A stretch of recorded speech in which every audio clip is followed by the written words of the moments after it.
Really happy to announce the moderator of the panel, Mr. Vilas, Dhar, a global expert on artificial intelligence policy and technology and philanthropy executive. He is the president and trustee of the Patrick J. McGovern Foundation, a foundation which focuses on artificial intelligence and data solutions. In October 2023, Mr. Dhar was appointed by United Nations Secretary General Antonio Guterres to the UN High-Level Advisory Body on Artificial Intelligence. So, Mr. Dhar, are you here? Yes. So, as the Slovenian Neanderthals would say, let's rock and roll. Let's rock and roll. What a great introduction. Thank you to the Minister, to ADG Ramos, for setting the stage for us this morning as we enter into our first panel. I think given the gravity of the moment and the situation, we have to start where every conversation around AI should start. For me, a story about drunken elephants. Let me tell you this story. I was recently in India for the meetings of the GPI, and we had many policy discussions. But the moment that stood out for me more than anything else was a small group of students who came forward to share with me what they had been doing around AI. You see, it turns out that elephants, like maybe some of us in the room, enjoy a tipple from time to time. They go into the forest and they find fermented fruits, and maybe they get a little tipsy. When they do, they often go out for an adventure. And unfortunately, sometimes what happens is they come up against human settlements. They find human rice fields, and in the middle of the night, they will often rampage and destroy the fields for subsistence farmers who are relying on those crops for their very livelihoods. For a long time, the response to this has been uniquely human. It's been to put people out at the edges of the fields with whistles, with lights, to watch for elephants coming and to try to get them to go away. But these young people came together and said, you know what, we have a better solution in mind. What if, using some low-cost cameras and the advancements in machine learning, we could actually put together an algorithmic model that sits on a Raspberry Pi that lets us distribute a number of these devices around these threatened rice fields, so that when an elephant having a perfectly fine night comes along, we have an early warning system. And then to use these algorithms to actually train a model for elephant deterrence using low-cost lights that today is deployed across hundreds of thousands of acres. What it means is many of the young people, often young boys and girls, who are asked to sit in the fields all night, often in such a way that when they went to school in the morning, they'd fall asleep as soon as they entered the classroom, now don't have to do that anymore.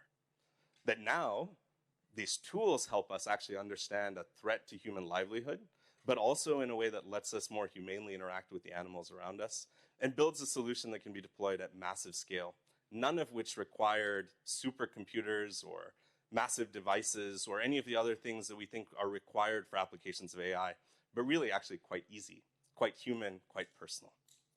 I wanted to start with that story because even as we enter into a conversation about the policies and regulations we'll use sometimes to limit the potential risks, I think it's important to start also from the soaring sense of imagination of what AI could represent for humanity. The potential to build solutions that sit where people live, address those moments of vulnerabilities at the front line, create new pathways for economic opportunity, make sure that that kid sitting in that classroom is fully focused and engaged, and figuring out how AI can help build a better society. You know, in my field, for decades now, have heard talk about ethical AI. And even today, we sometimes use that term. To me, it means something quite powerful. It doesn't mean a technology that's governed by ethics, but rather a journey we're all on to design an ethical and responsible society, one that's enabled by new technologies, including AI, but one where AI gives us an aperture to actually test and consider some fundamental assumptions about how we built the society that we have today, and more importantly, the one that we aspire to. With that framing in mind, I'm delighted to host this panel this morning, because this is not a journey that happens overnight. It's not a journey that happens because of buzzwords. It's not a journey that happens because we react to a single technological achievement, but rather happens because we come together in our forms of governance with our policymakers, with civil society, with the private sector as participants to say, how do we engage in a journey to assess how ready we are for a transformation, to build shared platforms for common action, to share best practices from our learnings, and together, finally, design that society that we also aspire to. So in today's panel, we have together with us a collection of policymakers from around the world who will share where they are in their journeys to do exactly that, Some who have just begun to engage with the readiness assessment methodology, the tactical implementation of the UNESCO ethical principles. Others who have built dynamic and meaningful national level strategies that in many ways are shaping the global conversation. And those who are simply beginning with this tool to ask fundamental questions about what AI might mean for development, for growth, for policy.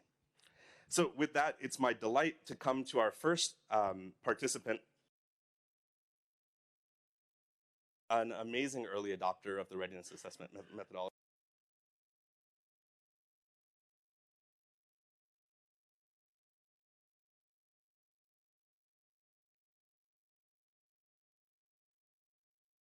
Made in the deployment of these tools.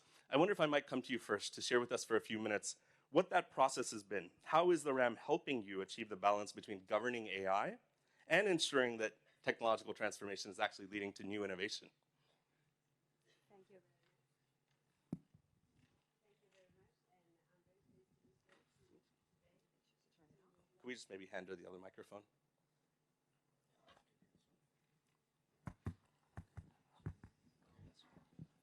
Thank you very much. I'm very pleased to be here today to help to know how Senegal is dealing with AI. First, when we began, it was not for ethical aspect. It was really for innovation, how to help grow, how to help development, and we were all together to think about how AI can help, because we have a lot of people, young people, how to help for development, AI for good. We are searching for AI for good to solve problems. And we were approached by UNESCO and to mix the two aspects. How can AI can help for development? Then in aspect ethics.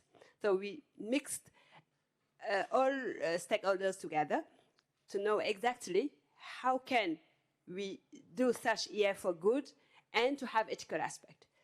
Then the RAM help us to have, the first thing is a reference, the base reference, because we have a strategy.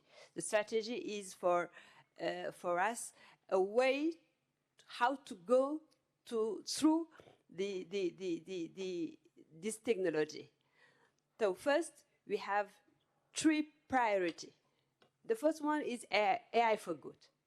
No matter, this can be for to solve problems, because we have real problems. And 4 priorities: agriculture, inclusiveness, because we have a lot of linguistic barrier.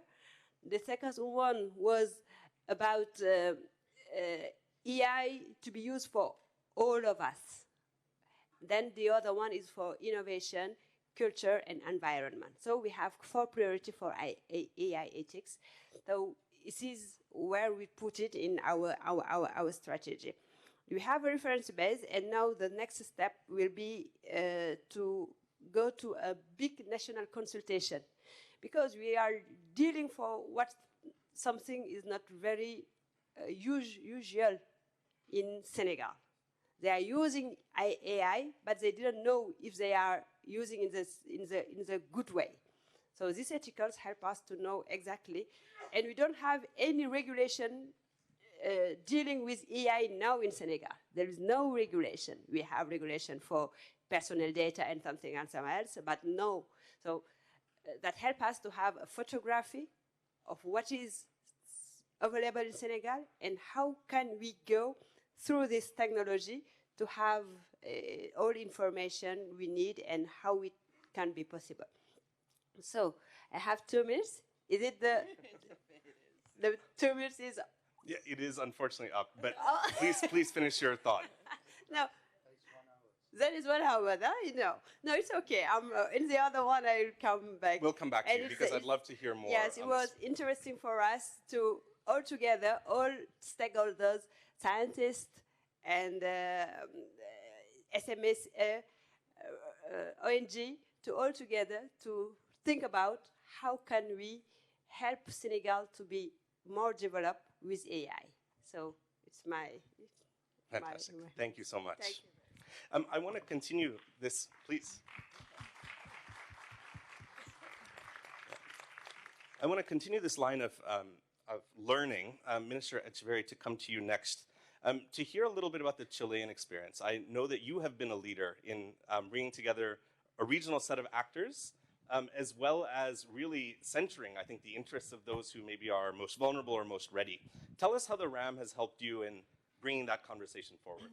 Absolutely. Well, thank you so much for the invitation, and to the hosts, of course, and to everybody that is listening today. We started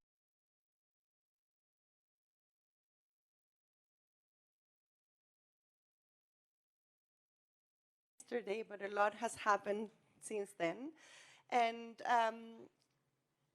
when we published the first one, it was centered mainly on creating capacities for artificial intelligence. This was prior to ChatGPT.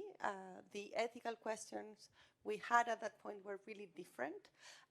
So we focused on creating capacities in computing and training people and research and so on.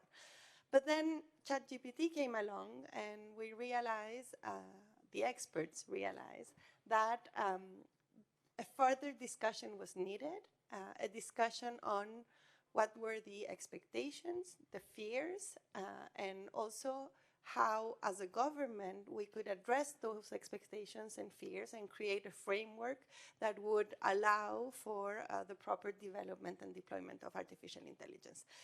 We were in that process, and we realized UNESCO had already been doing something, and we entered the process of implementing the RAM. We were, I believe, the first country, Gabriela? See, we were the first country to do it. I was telling somebody yesterday I was hesitant at the beginning because starting a process like that could seem burdensome or a lot of work, right? But once we were in the process, I think the main realization was that it enabled us for two things. The first one, to generate a broad conversation with a specific framework.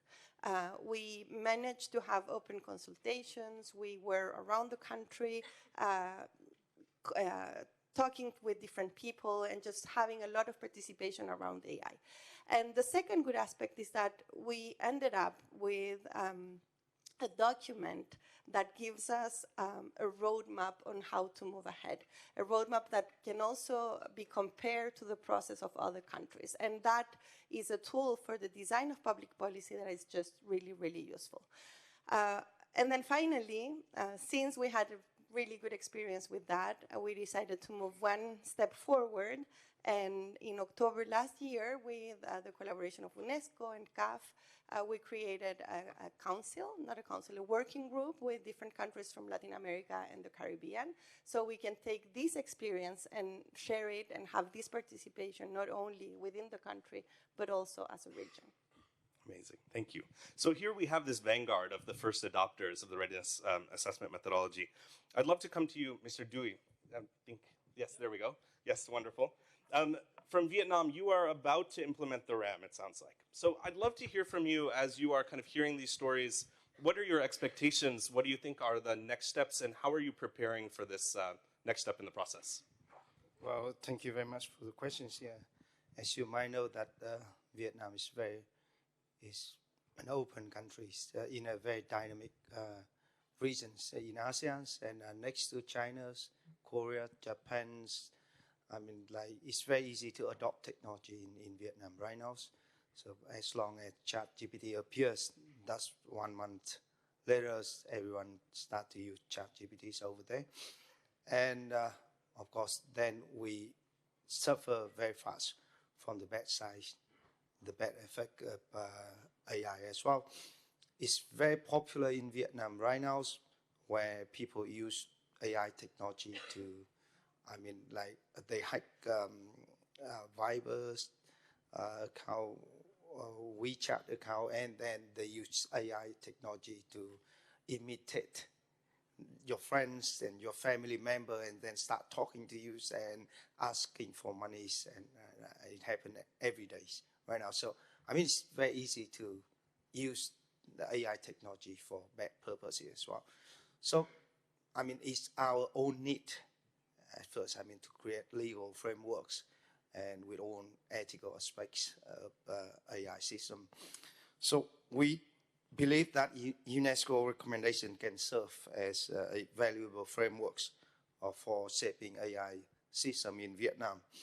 In 2021, we have announced our national strategies for research, development, and application of artificial intelligence until the year 2030.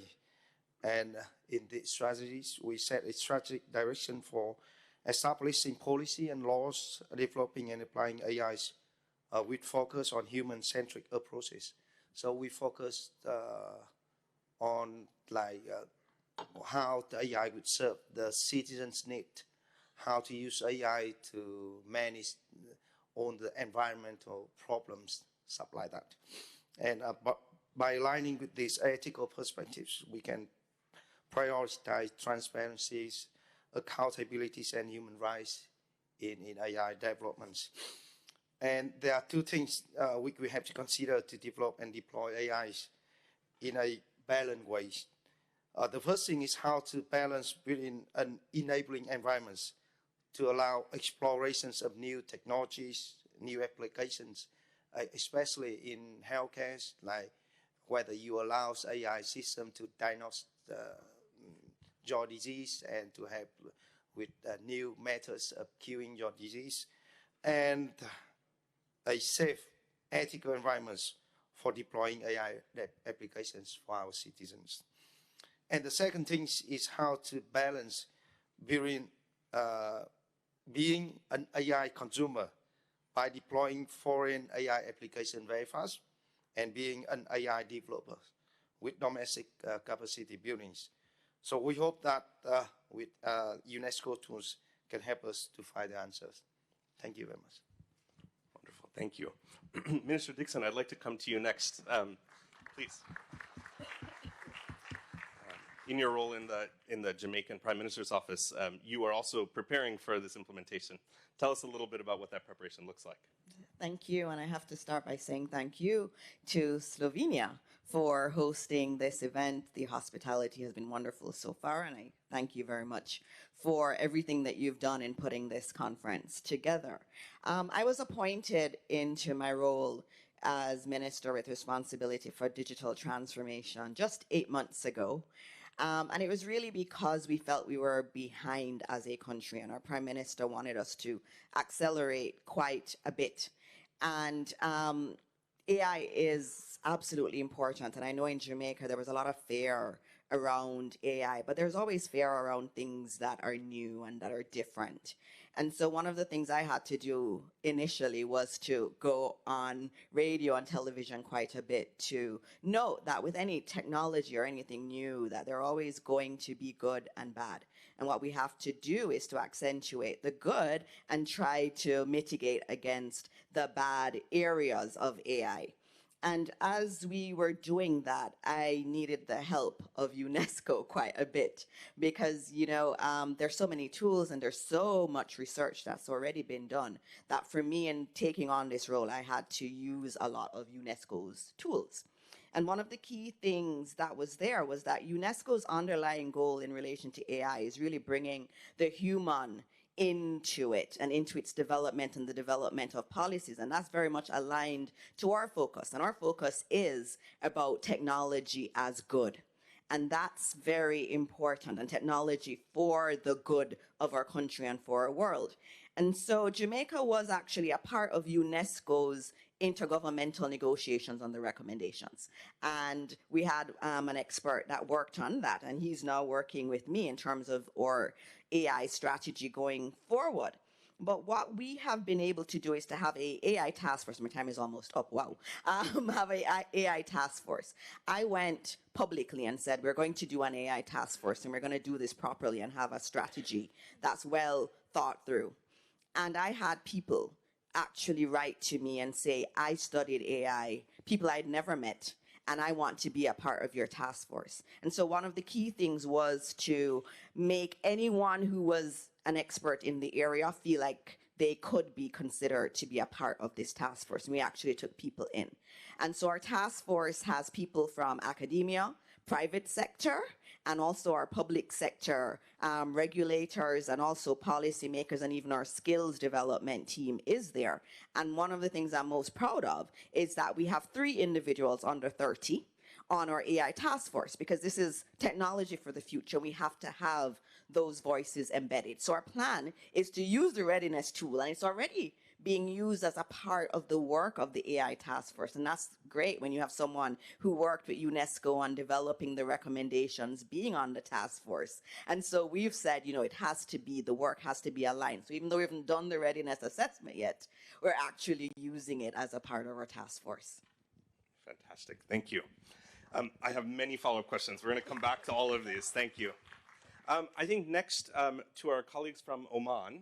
Wonderful. Thank you for joining us. I wonder if you could share a bit about the unique vision that you might have for what is an Omani perspective on harnessing AI, on becoming ready for this AI transformation ahead of us. Yeah, thank you. Good morning. Just first would like to thank Slovenia and UNESCO for hosting this forum. It's my first time in Slovenia, and it's a wonderful country. My country has recognized early on the importance of AI and its impact. And we have built a vision on AI around 8 aspects, basically. First of all, early adoption, of course. It's very important to recognize and invest in AI. And this has happened. As an example, last year, the Ministry of Economy announced a $26 million budget for any government initiatives on AI immediately. And many of the ministries in Oman have gone ahead and started implementing AI. Number 2, obviously, is the ethical and safe use of AI. We are currently in Oman reviewing and updating laws and policies for fair, ethical, and safe use of AI. There has been a lot of discussions. We've participated in UNESCO and other organizations talking about ethical use, and it's really critical that we looked at it in more detail. Number 3, policy development. Since it's a new thing, we introduced a policy for ethical use of AI in 2021 immediately, and launched a 2022 executive program for AI and advanced technologies as a national level strategy. Number 4, which I'm heading, is educational initiatives. The Minister of Education in Oman developed a national framework for AI, and I'm heading a committee to see how this can help in education. Obviously, huge potential in education, especially in K-12 education, in terms of teacher training, the teacher delivering lessons, students, and so on. So we are moving very fast to develop a framework. And we have also initiated an executive program for AI in school education, focusing on 2024 and 2027 initiatives. Number 5, research collaboration. We've established a scientific chair for AI ethics with ISESCO. ISESCO is the Islamic World Educational, Scientific, and Cultural Organization, fostering research collaboration. And we are actively in Oman encouraging scientific research institutions to contribute to global and national AI trends. Obviously, number 6 is ethical governance. We recognize the importance of ethical frameworks, and we advocate for legislations defining AI ethics. Number 7, international collaboration. We collaborate with UNESCO. We commend UNESCO for its effort in achieving UN Sustainable Development Goals. And finally, commitment to sustainability. We've built AI around Oman Vision 2040, aiming for high-quality education, integrating technology, innovation, and entrepreneurship. Thank you. Wonderful. Thank you so much. So we've now spoken to representatives of countries that have already started the RAM, are beginning the process. Dr. Center, I'd like to come to you next. In the last few days, we've already heard mention of the executive order a number of times, quite notable both in its breadth and in the way that it's led to a transformation inside of government. I wonder if you could share with us some of your thinking on what the inputs into the EO and kind of what you're learning as the EO gets implemented. Great, thank you so much. And Madam Minister, thank you for hosting us. It's appropriate. It's not only a beautiful country, but also a leader in digital transformation, so we very much appreciate it. And let me just begin by saying the United States is excited to be back in UNESCO. Being in a platform like this to talk about one of the most important issues of the day as one of our first experiences is wonderful, and so we're delighted to be here, Gabriella. Thank you for hosting us. It's wonderful. For the United States, I think our philosophy is one that basketball can best capture. There's a shot clock right here that tells us when we have to shoot the ball. And our philosophy is best captured by a basketball coach who said, be quick, but don't hurry. So go as fast as you can towards developing a governance framework around the understanding of the technology. But in those areas where we don't yet have answers, we should evaluate them before we move to public policy too quickly. The executive order, Vilas, as you mentioned, is a comprehensive approach to safe, secure, and trustworthy artificial intelligence. And let me just emphasize, every single element of the EO across all of the lines of implementation have an ethical component embedded in them. The elements and pillars of the EO include a deep concern for supporting workers through an incredibly disruptive period and upskilling workers. It includes a deep concern for how we can advance and protect civil rights, privacy, build in safeguards against bias and discrimination as AI systems are developed and implemented. Deep concern around how we can protect privacy as these systems are developed. And to come back to the theme that Gabriella ended her remarks with, one of the most important components to developing safe, secure, and responsible AI is to make sure that governments, when they employ and apply AI themselves in whatever ministry, across whatever sector, in whatever domain, have the kind of ethical framework that's capable of ensuring that we do move forward safely and responsibly. I would say there's just two pieces, Vilas, and my shot clock is over as well, that I'll emphasize. One is in terms of democratization of AI that the EO emphasizes. Much like the concerns that we have in terms of equity and the digital divide across the world, those are concerns within societies as well. And so we're developing a national AI research resource to ensure that compute and data are shared, not just with elite universities and the large companies, but across the ecosystem in the United States, and that's been an emphasis. And in the realm of don't hurry, there are certain areas where the United States in the EO is not yet comfortable that we have enough answers to create public policy. Two areas to emphasize. One, the implications for open source and AI, where there's tremendous excitement and hope, but there's also some concern about what the ramifications are going to be. The second, of course, is a complicated issue like copyright, where we continue to study this issue and to understand where we want to continue to develop and evolve AI using as much information as possible, but also recognizing the challenges there. Thank you. Thank you very much. I want to appreciate and recognize the importance of things like the National AI Research Resource from a civil society perspective. And we'll come to this in our second round of questions as we think about creating new points of access to compute, to data, to talent. But thank you for naming that. I'd like to come to our colleagues from the European Union. First, maybe to Estonia, a country that has been a leader on digital technologies for a number of years. I wonder if you could give us some context around both the AI Act and also what's happening in Estonia around preparation for and readiness for an AI era. Yeah, thank you so much, and thank you Slovenia and UNESCO for hosting us here. But you are right. I think after last Friday's decision, we can almost say that we are there. So I believe we can almost congratulate us for having the most comprehensive AI Act in the world very soon. That has been quite missed. But what I would like to stress is that this AI Act is actually one part of EU's, I would say, AI environment. There are so many already existing acts, frameworks, strategies, action plans, institutions that allow for the development of and the use of AI in the EU. And I would say that this is the same also in Estonia. We are currently in the third 4-year AI strategy and action plan, and how we have approached it is actually holistically. So I would say that AI as a technology is simply part of our digitalization journey and is integrated with this entire digital ecosystem.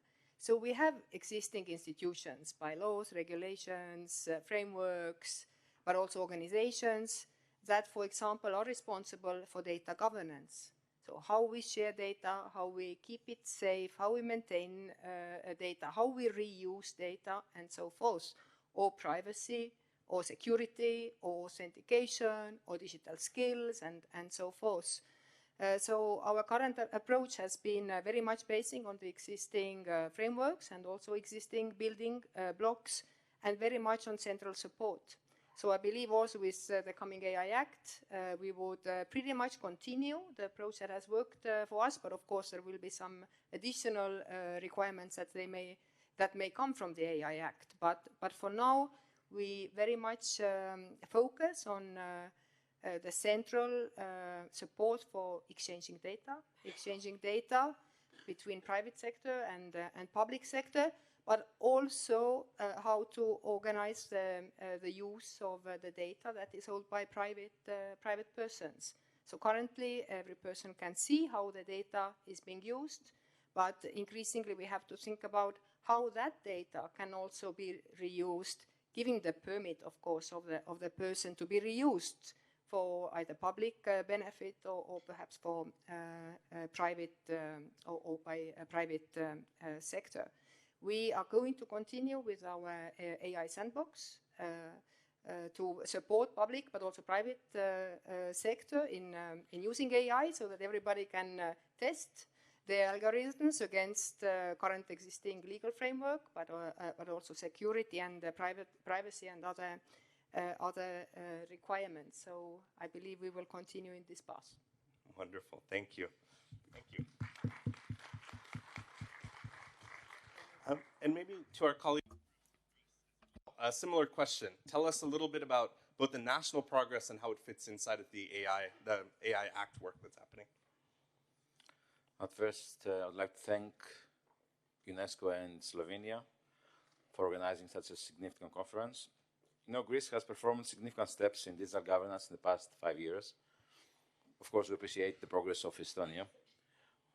And concerning Greece, just to mention that the EU Digital Certificate, which is a profound case of cross-border interoperability, was first presented in Greece in 2021. But for us, it's very evident that we follow EU directives and regulation and AI as our utmost priority.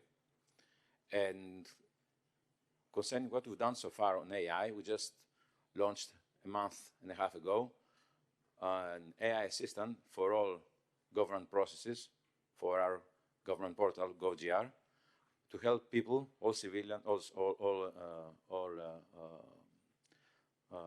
civilians to be served for any government process through an AI assistant. We have thus a strong political commitment to implement the regulation, the AI regulation, and expediting policies and decisions essential for its success. And also we think that an interdisciplinary approach is one that is needed, one that involves experts from various domains for its success. Now, concerning institutional framework for AI implementation and monitoring, we have both advisory committees and oversight bodies. But first, we have launched a high-level advisory committee on AI, which is directly under the PM, and this was established just last year. We have a National Bioethics and Techno-Ethics Committee, and I think that this is also a significant priority, the one relates to bioethics. And we have also a committee related to the oversight of the development of AI. And this committee is responsible for monitoring the implementation progress of AI and making sure that decisions are really implemented. Now, concerning public bodies, that was just referenced a few minutes ago, we have an obligation of each public body that uses AI to conduct an algorithmic impact assessment before initiating such an operation. Such an assessment considers factors relating both to the risk evaluation and also societal benefits. And we also have a body which is responsible for receiving, processing, assessing, and conducting case-by-case investigations into complaints or petitions related to any violations of the obligations outlined in the law. And this is the National Transparency Authority, which is entrusted with such responsibility.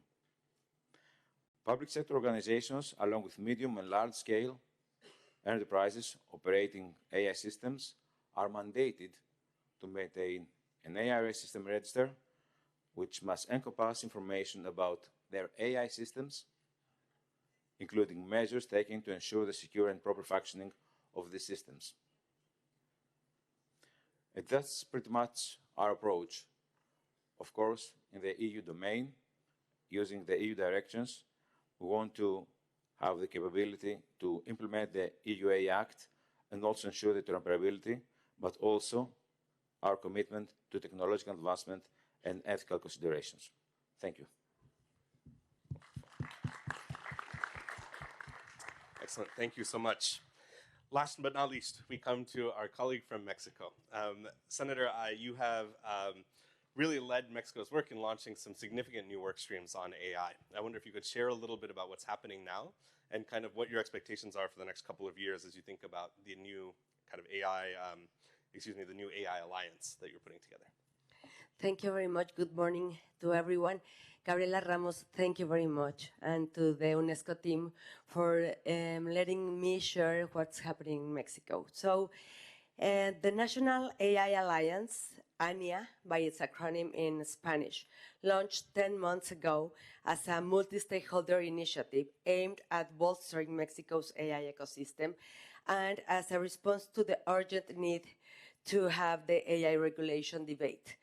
It was created as a bicameral effort from the Senate and the Chamber of Deputies, and ANIA underscores the importance of inclusive, collaborative, and multidisciplinary approach to advance in regulation and policy frameworks in AI and emerging technologies. So we began working with the UNESCO, and the RAM has played a pivotal role in shaping a national strategy proposal for artificial intelligence by offering a comprehensive structured framework. RAM has become key in assessing and steering the ethical development on AI regulation in Mexico. So we established experts working groups in 6 main themes: human rights and public policy, education and labor markets, cybersecurity and risk management, gender inclusion and social responsibility, infrastructure and data, and innovation and industry. And using the RAM, we structured the conversation to align the results of these working groups with the global AI ethics recommendation. And based on the diagnosis and the conclusion, we are moving to actions. We already presented a constitutional bill to allow Congress to legislate in matters of artificial intelligence, neural rights, and cybersecurity, and it was endorsed by all political parties. We are collaborating with the UK Prosperity Fund on feasibility studies to implement a regulatory sandbox for testing emerging technologies or public policy overseen by regulatory authorities. We created specialized working groups to advance on cybersecurity, data, neural rights, and regulatory sandbox bills. And we are collaborating with CAF in documenting case studies on AI use in governments and Mexican businesses and startups. And we work a lot on awareness, education, and skills related to AI to the general populations. And lastly, we are preparing a policy paper with all these results to present to the presidential candidates in the coming months. This is key since the 6th article in our constitution mandates the executive to develop a national digital inclusion as part of the national development plan. So regarding the role of parliamentarians, collaboration in a multi-stakeholder approach is crucial for shaping public policies and regulations that advocate for a just, inclusive, and sustainable use of AI. And the UNESCO RAM has been key on all this strategy. Thank you very much. Very good. Wonderful. Well, thank you for sharing. We come now to what we, continuing the sports metaphor, halftime. And I wonder if you will join me, please. I know it's difficult to take the richness and robustness of your experience and put it in that 2-minute slotting that we have been given. Will you please join me in appreciating our panel for sharing their wisdom in such a format? Thank you all so much. I reflect on, in the kind of richness of what's been shared, I sense 2 themes that I just want to name as we come back to you all for a second round of interventions. The first is, I'm struck by the fact that as you talk about the use of the RAM, in almost every instance, this has felt like a whole of government approach. That it's not so much a regulation of a technology, which is a legislative process, but a restructuring of approaches across all of government, and hopefully, I think, in partnership with civil society and the private sector as well. I'll ask you to touch on those themes maybe when we come back to you for a second round of questions.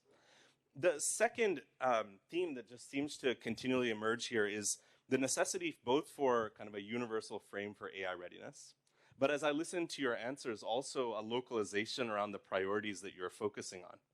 And Asetu, maybe I'll come back to you for the first question.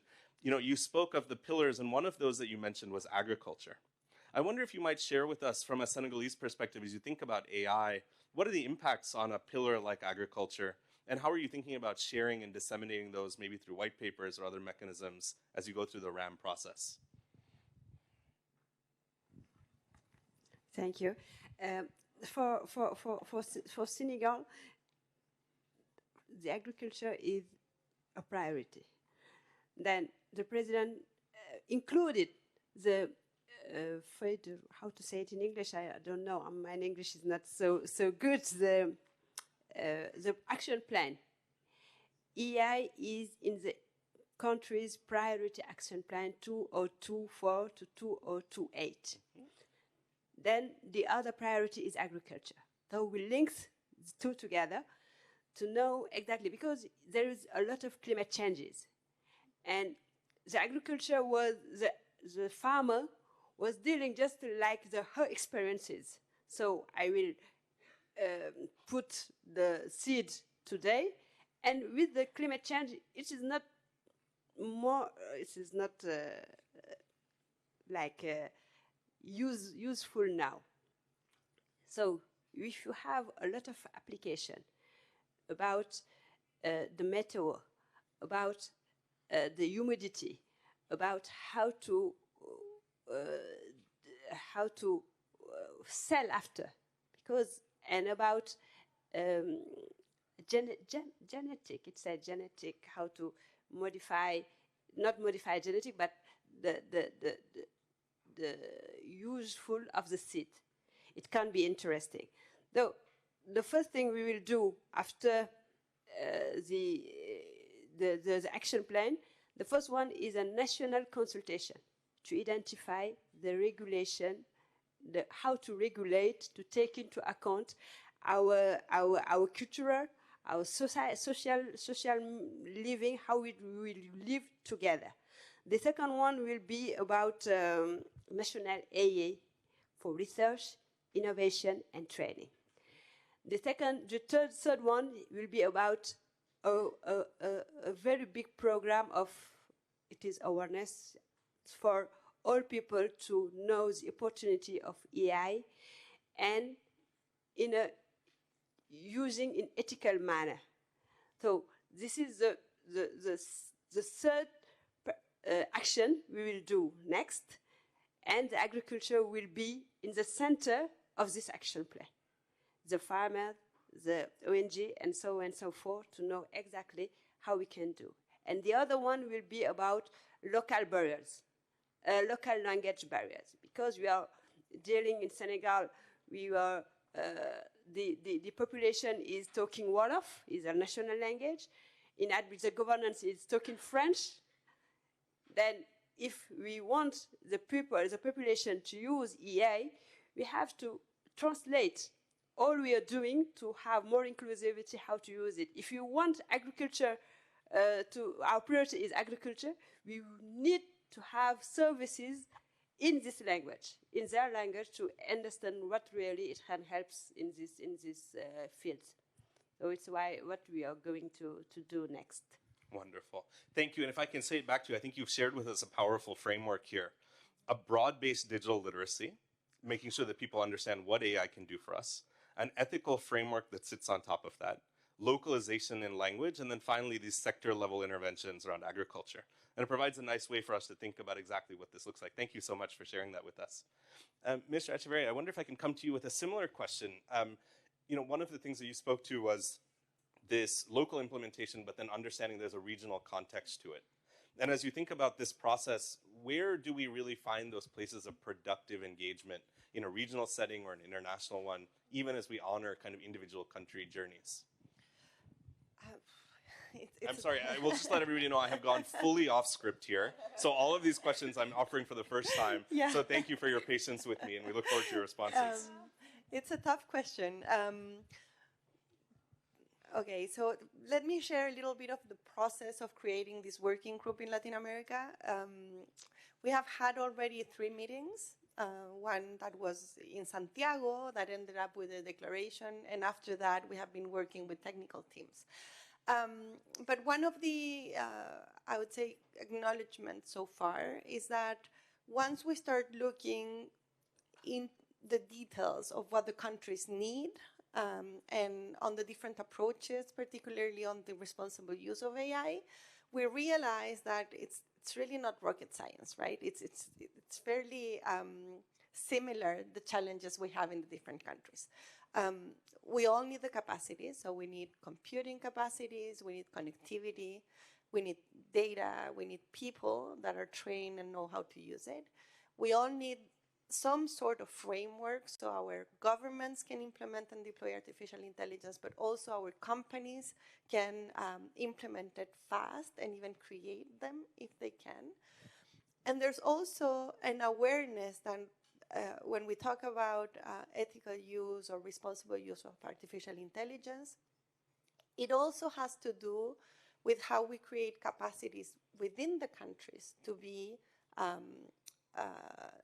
empowered and to be able to actually use artificial intelligence. And that's one of the sources of discrimination, if you would say, not only on the AI as on itself, but also on the capacities the different countries have to actually implement it. And going back to what the colleague from Senegal was saying, language is one, but also populations that are not digitalized, right? We have large amounts of populations in territories that do not have access to digital tools, and therefore they're not providing for data, they're not fitting the artificial intelligence, and they're being left behind even more than they were with the first digital wave, right?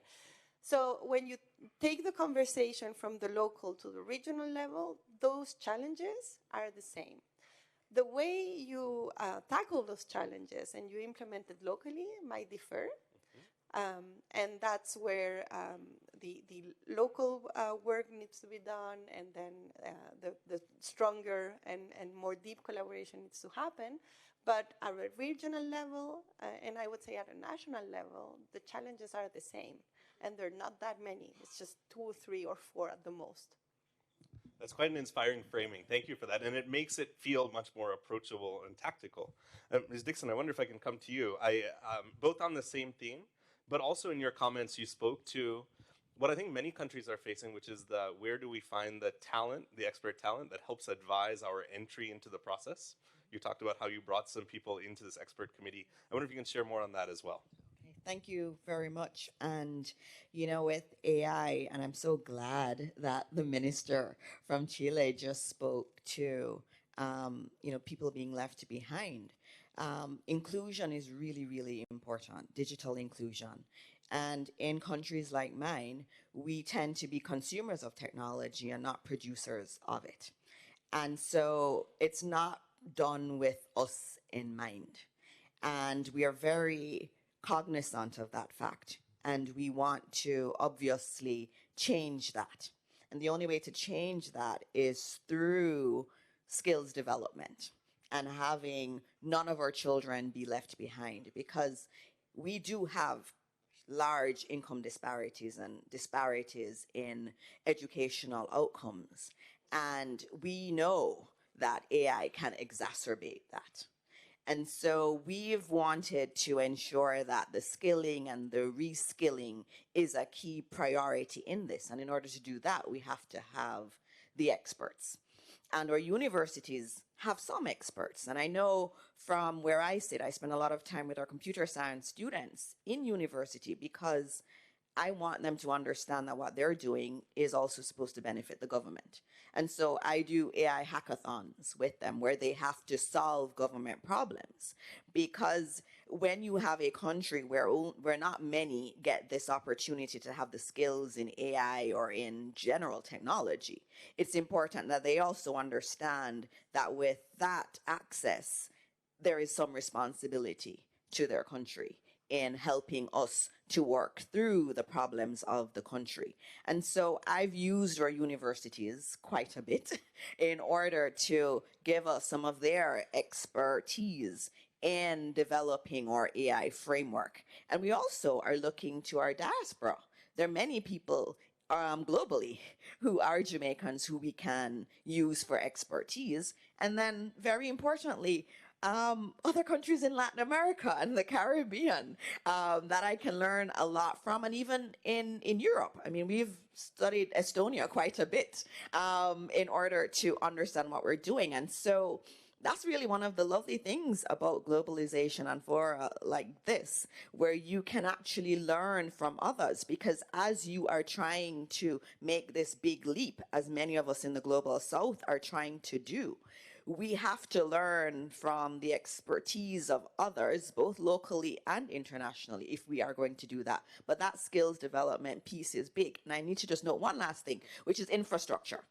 Infrastructure is key. If we're talking about AI, you know, AI can seem so esoteric and high, but where people don't have access to internet, that's a big concern. I'm just going to be exacerbating that disparity. And so for us, that issue of infrastructure, even just broadband and having broadband access across the country and having all our schools having internet access is critical if I'm going to really be successful with any initiative towards having AI being a part of the fabric of our country. And so it's a bigger issue than just AI for me. Fantastic. Thank you. I think you're exactly right. Very good. You know, on this theme, Mr. Due, again to Vietnam, this question of expertise, of talent, of localization, and your kind of priorities as you think about using the RAM in the process forward. Yes. As I mentioned before, that we don't want to be only the consumer. We also want to be the developers, AI developer, the one as well. So, like for IT, we have proved that we are a good and big providers for IT solutions for the world. We have a very big population of 100 million people, and with a big pool of young talents where young people always eager to learn, especially the new things. So in our strategies, we really want to focus on education at 3 levels. The first level is the very general society level, where we want to train people, everyone. I mean, like, not only in computer science, everyone have the basics knowledge and skills on data preparation, data analysis, and AI application buildings. So we already integrate. I mean, before we replace the cost on general information technology cost, and now we're replacing it with data analysis and general AI courses for every student in university. We did that in some big university. And then on top of that, we want to build our talents for computer science, for IT, and especially for AIs. We start to have AI course from primary schools and high schools. And then after that, then we can create more students who like to study computer science and AI in the futures. And of course, on top of that one, then we focus on training talents with the help from other countries. With a lot of partners, we have the partner from the United States, from Australia, from Korea, Japan, and China's, and European Union as well. And we did have undergraduate courses, especially on AI, in many universities. And I don't know whether you know that in Vietnam right now, we have entrance exams for university. Before, the top student will go to commerce, business, medical schools, but now all the top students, they go for computer science and AI. And like fresh graduate student would receive a salary of several $1,000 right after graduation. I mean, like company from Japan, Korea, and the US, they would go to Vietnam and hire people. So I mean, we are focusing on talents, and hopefully we will create a big pool of talents for AI in the future. Wonderful, thank you. You know, in a particularly kind of poignant conversation I had with a young girl recently, I asked her what she wanted to study, and she said AI. I said, why do you want to be a computer scientist? And she said, no, I want to be mayor.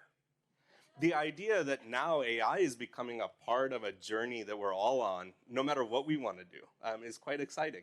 So thank you for sharing that. Mr. Albahri, maybe you can share from the Omani experience, again, touching on these themes, both of local expression and interest, but also talent, kind of expertise, resources. Thank you. I think I've had in this conversation about localization, globalization, and really, you know, we all know that AI revolves around data and data on the internet and elsewhere. And we've noticed, for example, we don't have much Arabic, massive amount of Arabic data, and therefore that's one of the challenges. That's one of the priorities really that we need to work on. The other priority, of course, I've heard from my colleague from Jamaica about the infrastructure. Definitely, infrastructure is important so that AI is accessible by everyone. But of course, the other priorities we have, you know, in AI governance include strengthening the legal framework. I've mentioned this early on. It's really critical. Ethical guidelines as well. Public awareness and education. And this is a big thing in Oman.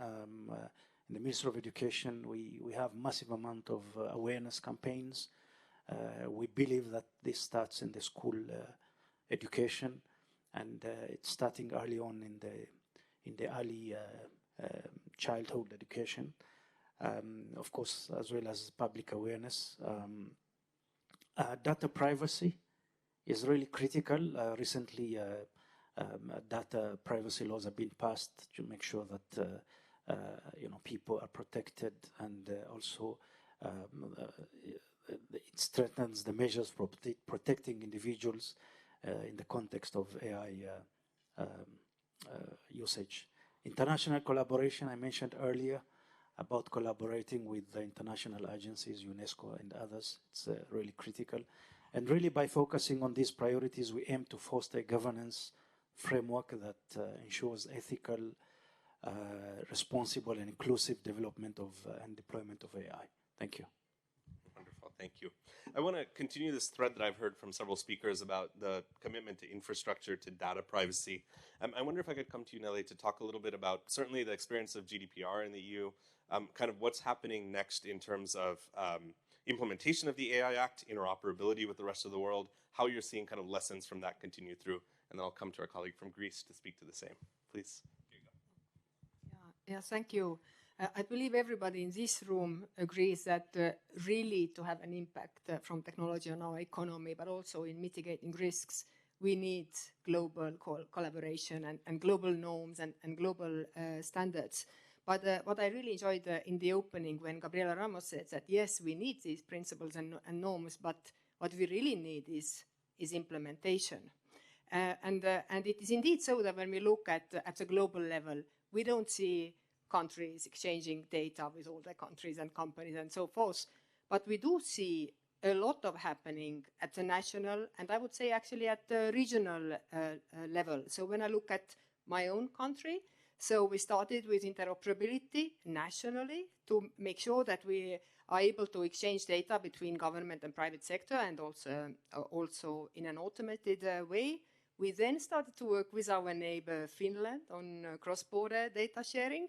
And we now exchange data with so many countries. For example, we have a digital prescription with Greece, also with Portugal. So when I go for a holiday, I can buy the medicine that my doctor has prescribed to me in Estonia. So what I want to say is that, that we may not necessarily need to wait for a global regulation to start working on our interoperability. We can team up with Jamaica and start sharing our economic data or any other. So actually things may merge bottom up. And I think the similar parallel can also be made actually to our topic of this event, AI. I believe that a big part of our global conversation is on large language models, ChatGPT, a big bang. So it leaves an impression that it is just, I would say, for a few countries and a few big players. And then it may raise a question, so what is there for us? What is there for Estonia? And indeed, we are not building a large language model, maybe a small language model one day, but we do use AI quite extensively in our public sector and also private sector. And sometimes these solutions can actually be very simple, but turn out to be very useful. For example, the most used solution in Estonia for some years was, I don't know, maybe my data is a little bit expired, was actually the data anonymization from documents that need to be public but cannot contain private information. So I believe that we can also, from local and regional level, go global and not always wait for global answers to our problems. So thank you. Thank you. Thank you. And to the Secretary General from Greece then. I totally agree that the key is implementation.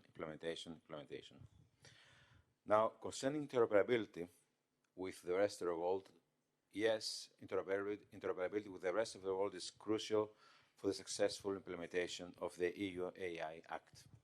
And this not only relates to technical aspects of interoperability or data exchange, but also concerns organizational interoperability, which is perhaps even more crucial. UNESCO has done excellent work with the recommendation on the ethics of AI, and I would like us to pinpoint some aspects that may be of significance to achieve this interoperability. First, adoption of a minimum set of common classification rules for AI systems and risks and AI practices.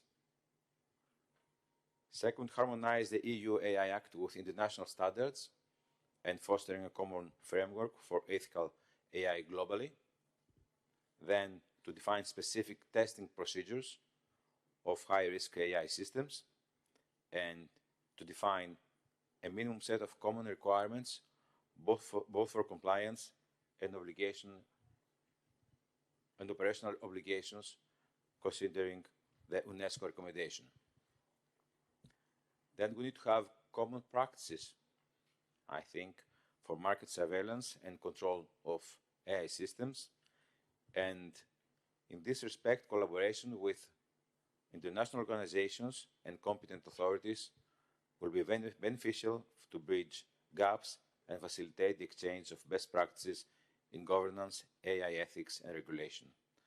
This can also be achieved through open dialogue and cooperation with countries outside the EU, and this will support a multidisciplinary cross-country collaboration among all relevant stakeholders and promote specialized AI skills. Thus, we need to heavily invest in a global participatory approach to shape technology in a democratized way. and this is of utmost importance for us. AI-driven innovation and digital transformation should be developed in collaboration with citizens and all relevant stakeholders in an inclusive and participatory manner, another democratized approach. And to summarize, it's all a matter of promoting dissemination of knowledge and best practices at the international level, and being able to do so and take advantage of it. Thank you. Great. Thank you. Very good. Alejandra, we come to you then for maybe your reflections on some of the conversation we've been having here. Kind of what's ahead as you think about next steps? I think we think in the Alliance and Mexico that governance is as important as the regulation. So for Mexico, it's crucial to define AI governance priorities, to establish a robust governance framework that needs to be at the same time networked and adaptive.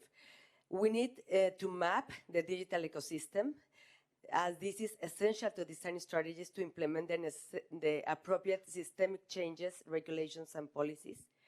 We need to strengthen AI-related regulators. We think in the possibility of creating an autonomous and specialized multidisciplinary organization who supervises the implementation and compliance of the AI regulations and emerging technologies, as well as cybersecurity. We have our uniqueness and cultural richness. Therefore, our data and AI models, LLMs, should be regionalized. For example, we have 68 indigenous languages. We need to align with global standards. We will need to strengthen legal existing frameworks and test with regulation sandboxes to include AI-specific regulations. We think on integrating multi-sectorial participation is essential. We need to promote inclusivity and address the digital divide by integrating AI solutions that cater to diverse populations, including indigenous communities. We think on enhancing public institutions' capacities for AI use. It's a priority. The implementation of a robust cybersecurity measures to protect data and infrastructure and generate digital trust is very important in Mexico. We need to ensure the data privacy and protection, leverage open data and open source policies to foster innovation in Mexico, sustain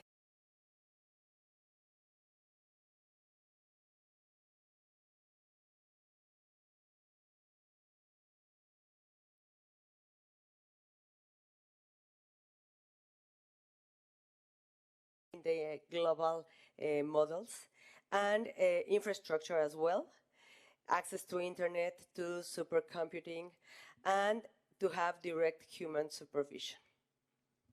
Amazing. Thank you. Very good. We come, I think, to the last of our speakers in this round, Dr. Senner. We've heard a lot of remarks here. I know that you have spoken to safe, secure, and trustworthy AI. Give us a sense of the milestones ahead. What do we need to be thinking about as the world moves in that direction?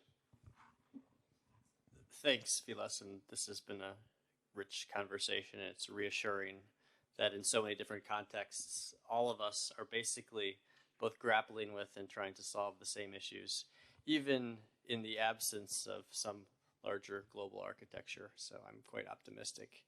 And Vilas, thank you also to the McGovern Foundation for driving so much of this work on the capacity building front. I'll start with a U.S. example, talk a little bit of depth in how the United States is approaching safe, secure, and trustworthy AI, and then maybe telescope out. When it comes to implementation of an architecture or rubric, whether it's safe, secure, trustworthy, or in another national context, an idea that captures that same component, the number one thing that has to happen is top-down leadership. That's a very obvious statement. It doesn't apply to AI. It applies to anything when we're talking about national governance and particularly implementation. In the United States context, we now have a White House AI Advisory Council. I had the privilege of being in it last week, and it brings together every cabinet secretary. And they're taken in front of the leadership of the White House and asked, what are you doing to implement your responsibilities under the executive order? And that steady drumbeat of pressure from leadership is what drives change down through institutions. And we're quite pleased that that kind of intensity is driving the focus in the United States. In terms of a little more concrete example, the next phase really of artificial intelligence and the next phase of safe, secure, and responsible development will have to come through the ability to measure, evaluate, and assess AI systems. And in the United States context, in particular as we project the technology forward, what we're thinking about here is what is the implications for the scaling of foundation models, and how do we ensure that it is done safely and securely. And so what the United States has established is an AI Safety Institute to build the capacity to do this in a domestic context. And we hope other countries also develop that same kind of capacity, and then we network those capacities together to make sure that we're all measuring, evaluating the same thresholds, so we don't have the kind of fragmentation that we're worried about. And then in a global context, I really think that this is a unique moment in which our citizens in each of our countries and our governments do have a responsibility, and our people expect us to deliver on what safe and secure, responsible, trustworthy AI looks like. In that sense, I'm quite optimistic that we're closer to a consensus than we've ever been, and in a very compressed period of time. The United States and many of its partners are hoping to successfully secure a resolution around seizing the opportunities for AI and gearing that towards the Sustainable Development Goals in the United Nations right now in the General Assembly. We think it's the kind of consensus-building effort that the world expects of us right now, and we're eager to help and collaborate with everyone on that. Great, thank you very much. Thank you again. Please a round of applause for our experts here. As we wrap up, I think I'd like to just take the prerogative to share one idea that I think echoes what I've heard from all of you, that the sense of policy making or readiness isn't merely about a responsiveness to risks. It's about centering the fact that these tools and technologies are prevalent, pervasive, and ubiquitous, but what we need to focus on is ensuring that they're used in ways that promote the public welfare, that center those who are most vulnerable, that center communities who are proximal to problems we face, that allows governments to step in a proactive and positive way to actually support and build solutions that actually make the world a better place. I think I've heard elements of that from all of you. I want to thank you for your leadership. I want to thank again UNESCO for the work that's been done around the ethical principles. The readiness assessment methodology has now been taken by 50 countries. That means there are 150 remaining who hopefully can benefit from its use. And I hope we will continue this process of learning from you all and learning from each other as we do this work. Thank you all very much. Thank you again. Look forward to the rest of the day.